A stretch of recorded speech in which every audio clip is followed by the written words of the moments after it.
ప్రియమైన వీక్షకులారా, మహాభారతంలోని ఆది పర్వము తృతీయాశ్వాసంలో వచ్చే అత్యంత ముఖ్యమైన సంఘటనలు ఈరోజు మనం తెలుసుకోబోతున్నాం. ఈ భాగంలో కచ దేవయాని కథ, దేవయాని శర్మిష్ఠ ఘట్టం, యయాతి వివాహాలు, యదువంశావళి, యయాతి శాపం, అతని తపస్సు మరియు స్వర్గలోక కథ వరకు మొత్తం వివరించబడుతుంది. కచ దేవయానుల కథ. వృషపర్వుడు అనే రాక్షస రాజుకు గురువుగా ఉన్నాడు శుక్రాచార్యుడు. శుక్రాచార్యుని కుమార్తె దేవయాని. శుక్రుని వద్ద మృతసంజీవని అనే అద్భుతమైన విద్య ఉంది. ఆ విద్యతో దేవాసుర యుద్ధాలలో మరణించిన రాక్షసులను బ్రతికిస్తూ ఉండేవాడు. దీనివల్ల రాక్షసుల బలం రోజురోజుకి పెరిగి దేవతలకు ప్రమాదం ఏర్పడింది. దేవతలు బృహస్పతి కుమారుడైన కచుని వద్దకు వెళ్లి ఇలా కోరారు: కచ, నువ్వు శుక్రాచార్యుని వద్దకు వెళ్లి విద్య నేర్చుకుని దేవయాని అభిమానం సంపాదించి మృతసంజీవినిని తెలుసుకుని మాకు సహాయం చేయాలి. లేదనుకుంటే రాక్షసులను ఓడించడం అసాధ్యం. కచుడు దేవతల అభ్యర్థనను అంగీకరించి శుక్రుని వద్ద శిష్యుడిగా చేరాడు. క్రమంగా కచుడు శుక్రుని, దేవయాని మనసు గెలుచుకున్నాడు.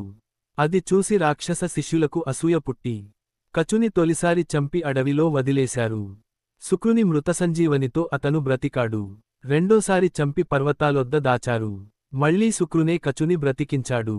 చివరకు మూడోసారి కచుని చంపి బూడిద చేసి ఆ బూడిదను శుక్రుని ద్రాక్షారసంలో కలిపి అతనికిచ్చారు. దేవయాని ఇది విని విలపించింది. కుమార్తె బాధ తీర్చటానికి శుక్రుడు తన కడుపులో ఉన్న కచునికి మృతసంజీవిని విద్య నేర్పాడు. కచుడు ఆ విద్యతో బయటికి వచ్చాడు. కాని అందువల్ల శుక్రుని కూడా మళ్లీ మృతసంజీవితో బ్రతికించాల్సి వచ్చింది. కాలం గడిచిన తరువాత కచుడు తన లోకానికి వెళ్లడానికి సిద్ధమవగా దేవయాని అతన్ని ఆపి ఇలా అన్నది: నువ్వు నన్ను వివాహం చేసుకోవాలి. నేను నిన్ను ప్రేమిస్తున్నాను. కచుడు సమాధానమిచ్చాడు: నువ్వు నాకు గురుపుత్రి సమానం. నీ తండ్రి నన్ను తన కడుపులో ఉంచినందున నువ్వు నాకే సోదరిగా ఉన్నావు. వివాహం సాధ్యం కాదు. ఆ మాటకు దేవయాని కోపించి కచునికి శాపం ఇచ్చింది: నీ దగ్గర నేర్చుకున్న మృతసంజీవని నీకు పనిచేయదు. కచుడు సమాధానమిచ్చాడు: అది నాకు పనిచేయకపోయినా నేను బోధించే వారికి మాత్రం పనిచేస్తుంది అని చెప్పి దేవయానికి తిరిగి శాపం ఇచ్చాడు. క్షత్రియుడే నిన్ను వివాహం చేసుకుంటాడు. అంతటతో కచుడు తన లోకానికి వెళ్ళిపోయాడు. శర్మిష్ఠ దేవయాని ఘట్టం. ఒకరోజు రాక్షసరాజ పుత్రి శర్మిష్ఠ మరియు గురుపుత్రి దేవయాని తమ చెలికత్తెలతో కలిసి వనవిహారానికి వెళ్లారు. కొలను వద్ద స్నానం చేస్తుండగా గాలికి దుస్తులు కలిసిపోయాయి. శర్మిష్ఠ దేవయాని దుస్తులు వేసుకుంది. దేవయాని అభ్యంతరం వ్యక్తం చేయగా శర్మిష్ఠ కోపంతో, నా తండ్రి దగ్గర పనిచేసే బ్రాహ్మణుని కూతురికి నేను వేసిన దుస్తులు పనికిరావా అని అవమానించింది. కోపంలో దేవయానిని ఒక లోతైన బావిలో తోసేసి వెళ్ళిపోయింది. అదే సమయంలో అక్కడికి వచ్చిన రాజా యయాతి దేవయానిని రక్షించాడు. ఆమె కథ విని తన రాజ్యానికి వెళ్ళిపోయాడు. తరువాత శుక్రునికి దేవయాని అన్నది: ఇక నేను ఈ రాజ్యంలో ఉండను. శుక్రుడు ఎంత చెప్పినా వినకపోవడంతో తానే రాజ్యం వదిలి వెళ్లాలనుకున్నాడు. వృషపర్వుడు భయపడి, మీరు లేకపోతే మేము జీవించలేము, ఏది కావాలంటే అది చెప్తారు అని ప్రార్థించాడు. దేవయాని షరతు పెట్టింది: శర్మిష్ఠ మరియు ఆమె చెలికత్తెలందరూ నాకు సేవ చేయాలి. వృషపర్వుడు అంగీకరించాడు. యయాతి, దేవయాని వివాహం. కొన్ని రోజుల తరువాత దేవయాని యయాతిని మళ్లీ చూసింది. తమిద్దరికీ గతంలో పాణిగ్రహణం జరిగినందున అతను తనను వివాహం చేసుకోవాలని కోరింది. యయాతి మొదట తిరస్కరించాడు.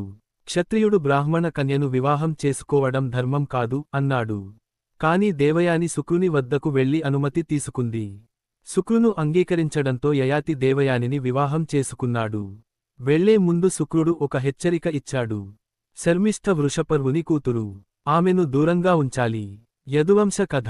దేవయాని, యయాతులకు ఇద్దరు కుమారులు పుట్టారు: యదు, తుర్వసుడు. శర్మిష్ఠ మాత్రం తన జీవితంపై విచారం చెందుతూ యయాతిని ఒప్పించి అతని ద్వారా ద్రుహ్యు, అనువు, పూరు అనే ముగ్గురు కుమారులను పొందింది. ఆ విషయానికి దేవయానికి తెలిసి శుక్రునికి ఫిర్యాదు చేసింది. శుక్రుడు యయాతికి శాపం ఇచ్చాడు: నీకు వెంటనే ముసలితనం వస్తుంది. ముసలితనం వచ్చిన యయాతి తన కుమారులను పిలిచి ఇలా అన్నాడు: నా యవ్వనం మీలో ఎవరు ఇస్తారు? పూరుడు ఒప్పుకున్నాడు. ఆయన యవ్వనం యయాతికి ఇచ్చి తన తండ్రి ముసలితనాన్ని స్వీకరించాడు. 1000 సంవత్సరాల పాటు యయాతి భోగాలు అనుభవించాడు. తర్వాత పూరునికి తన యవ్వనం తిరిగి ఇచ్చి అతన్ని చక్రవర్తిగా చేశాడు. యవ్వనం ఇవ్వడానికి తిరస్కరించిన యదు, తుర్వసు, ద్రుహ్యు, అనువు ఇవారందరికీ శాపం ఇచ్చాడు. యయాతి స్వర్గప్రాప్తి. యయాతి చివరికి తపస్సు చేసి బ్రహ్మలోకానికి చేరాడు. అక్కడి నుంచి ఇంద్రలోకానికి వెళ్లాడు. ఇంద్రుని మాటలకు గర్వంతో స్పందించగానే అతని పుణ్యం నశించి స్వర్గానికి అర్హుడిగా ఉండలేడు. యయాతి తిరిగి మానవలోకానికి రాకుండా నక్షత్రలోకాన్ని కోరుకున్నాడు. ఇంద్రుడు అనుమతించడంతో అక్కడికి చేరి తన వంశస్థులకు ధర్మసూత్రాలు బోధించాడు. చివరికి పుణ్యం వలన వారు కూడా యయాతితో పాటు పుణ్యలోకాలకు చేరారు. ఈ విధంగా కచ దేవయాని కథ నుండి యయాతి స్వర్గారోహణం వరకు ఉన్న సంఘటనలు ఆది పర్వము తృతీయాశ్వాసములో వివరించబడ్డాయి. మహాభారత కథలు తెలుసుకోవాలంటే మా ఛానల్ను లైక్ చేయండి, షేర్ చేయండి, సబ్స్క్రైబ్ చేయండి.